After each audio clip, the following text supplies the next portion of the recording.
Lab leak most likely caused pandemic.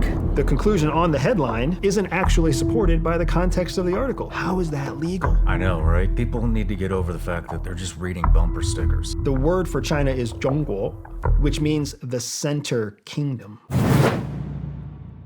We have a ton to cover with China. So I'm just going to kick it off. I don't even know where to start. But, I know, that's how it feels, right? Right? That's exactly how it feels. But it seems like China's goal is global domination, or at least they want to become the next superpower, the next global superpower. I think a good place to start is recently in the news. It's been everywhere. Have you heard this? Lab leak most likely caused pandemic. Energy Department says. That's from the New York Times. Yeah, no, this is a fantastic example of, it's a fantastic example of how bad the government is sometimes at doing their own job. Yeah. Right? So the Department of Energy basically ran a study, and then they weren't careful enough in the use of their terminology, and then a line out of place essentially turns into this gigantic media frenzy that is essentially trying to say that the government is confirming that coronavirus came from a lab in China. Yeah.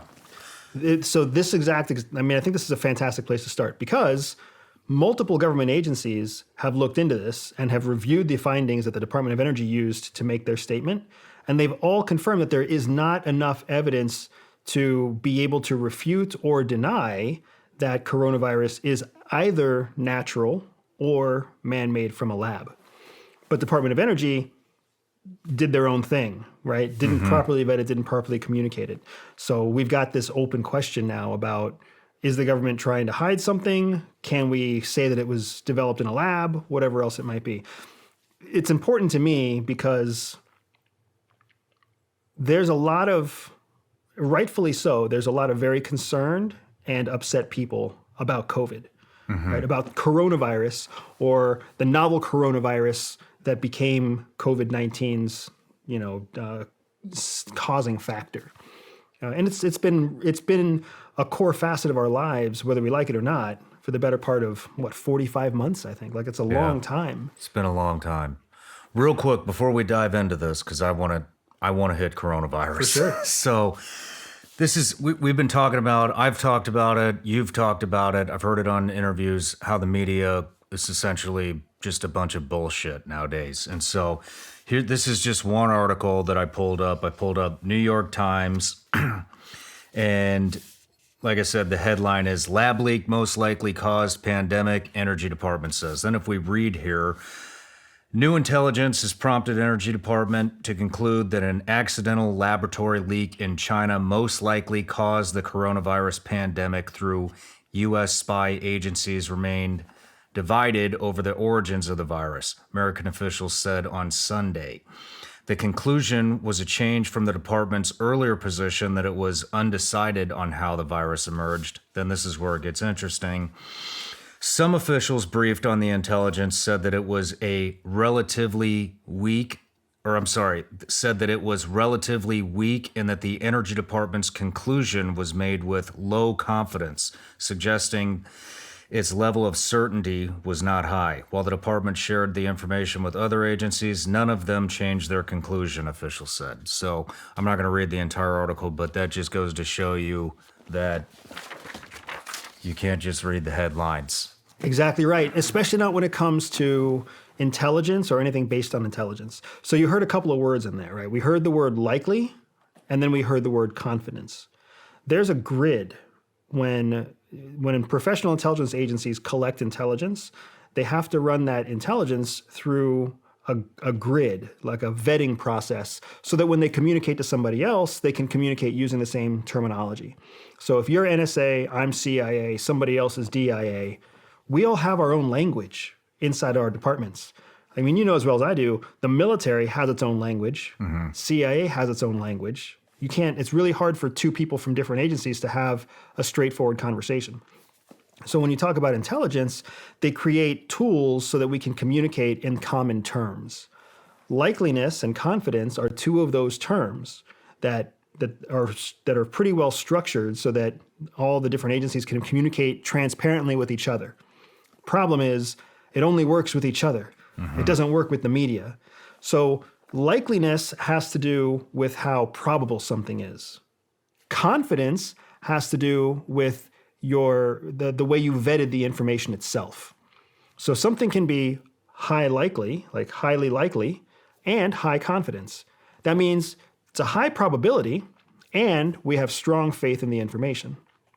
Something can also be very likely, but we have low confidence in the information, right? So it means we do believe that there's a high probability this is what happened, but the information that we have to support that conclusion is very weak. We can also have situations where something is not likely and we have high confidence in the information, right? And all of that changes the probabilities. So when agencies speak to each other, which is what you were just reading, right? DOE was talking to other intelligence agencies, and they're all divided because some say that it had high likelihood and some say that it was low confidence. That's them speaking a language that the average person doesn't understand. And then you throw in the New York Times, they just want to get you to click on the headline. Yep. And then the conclusion is bogus. The conclusion on the headline isn't actually supported by the context of the article. Yeah. How is that legal? I know, right? It's people need to get over the fact that they're just reading bumper stickers All the time. That's all it is. It's That's a just bumper fantastic way of sticker, putting it. you know. But back to China. What are your thoughts? Was it in a lab? So Was this an act of war? I will say no. I do not think it was an act of war. Okay. Yeah, very good, right? My understanding from my own education and my own experience with the Chinese is that culturally, the Chinese are completely different than Americans, right? Americans and Chinese alike, we think like our culture. It doesn't matter whether you're gender specific, whether you're gender neutral, whether you're old, young, educated, uneducated, doesn't matter the color of your skin. Americans think like Americans. We think through a lens of capitalism and opportunity and equality and fairness and freedom. We all think through that. We just might disagree on exactly what it looks like. Chinese people also all think through a Chinese lens. And part of that Chinese lens is a 5,000-year history of being Chinese. A big part of that lens is bringing honor to your family name. Being the person who protects the honor that your parents and your grandparents and your great-grandparents have put into protecting your family name and not being the one to ruin it, right? In the United States, we love change. I love the fact that I am changing the future of my last name. That's not the same to a Chinese person. Many ways, if they're going to take a risk to change their family heritage, they're also risking failing. And if they fail their endeavor, it's going to bring dishonor to their family name. So they're a completely different mindset than Americans, right? Another part of that Chinese lens is this idea that China, in Chinese, the word for China is Zhongguo, which means the center kingdom. So everything the Chinese do, everything the Politburo does, everything senior Chinese officials think of is all through this lens of China being the center kingdom. It doesn't mean they have to be. It doesn't mean they have to be rulers of the world, but they do have to be the biggest kingdom. So superpower, the modern day superpower idea, fits them culturally very, very well. There can be other powers, but they are the most powerful. Okay. Right? There can be other countries, but they're in the center of everything. When you think about how they set up their model of supply chain management, when you think about how they've consolidated rare earth minerals, and you think about how they've consolidated intellectual property from all over Europe and Latin America and the United States, you can see they centralize everything. It's called the central party. Like they centralize. They want to put themselves at the center of the hub and spoke. That's very different than the United States, right? We want to be the thing that breaks the wheel. So culturally, they have this need to, this predisposition to being the center of it all, being the most powerful, but not the world police. They don't want everybody to be a communist party. We want every other country to be a democracy. That's failed us I don't know how many times. How many Gulf Wars did we go through because we couldn't make that happen? Yeah.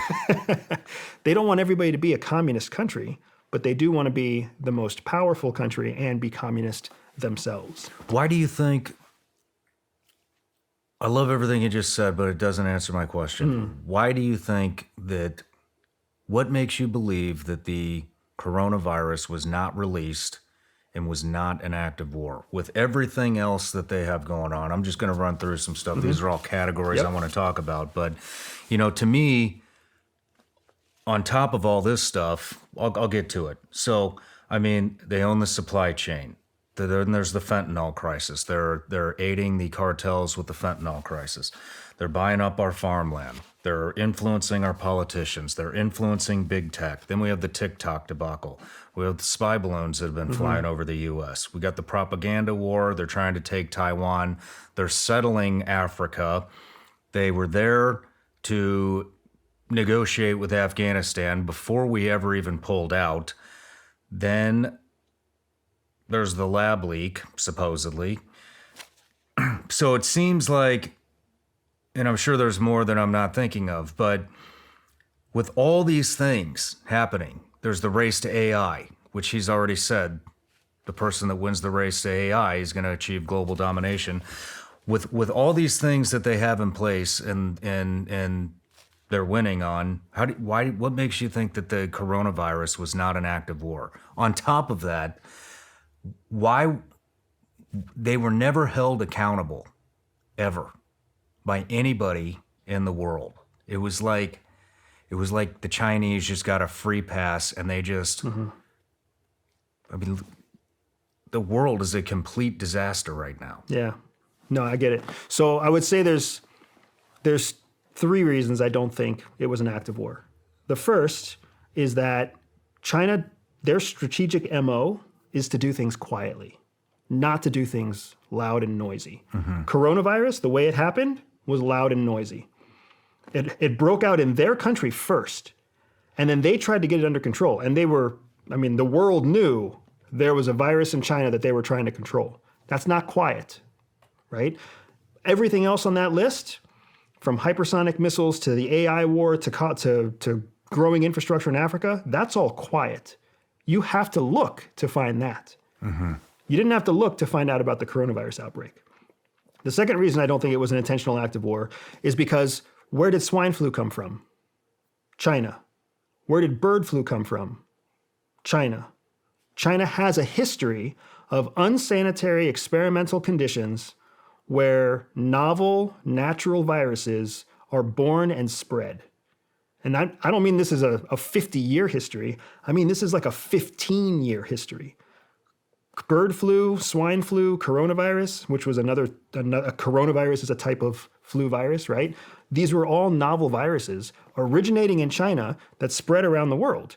China was never held accountable for any of them, but at the same time, it's a pattern of behavior, right? It's a pattern that shows disgusting unsanitary conditions. If you've ever gotten a chance to see even just a Chinese restaurant in China, it's filthy. Like, they do not have the health and sanitation standards we have in the United States. They don't have to. Their population is different. Their culture is different. Everything's different. So it's a petri dish for disgusting things to happen and for new natural evolutions of viruses to take place. So because of that track record, coronavirus behaved exactly the same way as the other viruses. A breakout in China that spread throughout the world. And then the third reason that I don't believe it was an act of war is because China will pull the trigger when they want something. But they pull that trigger at a strategically beneficial point, like they did in Hong Kong, right? When they took Hong Kong, China took Hong Kong in weeks. They pulled the trigger when everything was lined up and everything was ready. They made a decisive action and they took it, and the world had nothing to say about it, right? When China moves on Taiwan, and I fully expect China will move on Taiwan before we've identified our next president, right? I 100% agree with that. They will make that move. It will be decisive. It will be fast. it will be backed by multiple secondary and tertiary support efforts. It will not be